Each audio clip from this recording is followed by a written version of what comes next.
and welcome back to my channel. Today I'm going to show you how I created my original character using Photoshop. This is my original sketch that I scanned and imported into my Photoshop program. Once in the program, I did a rough, simple sketch of the full face, and then now I'm filling it in.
And here's the finished portrait.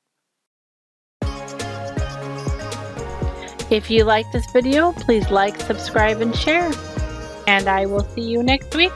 Bye!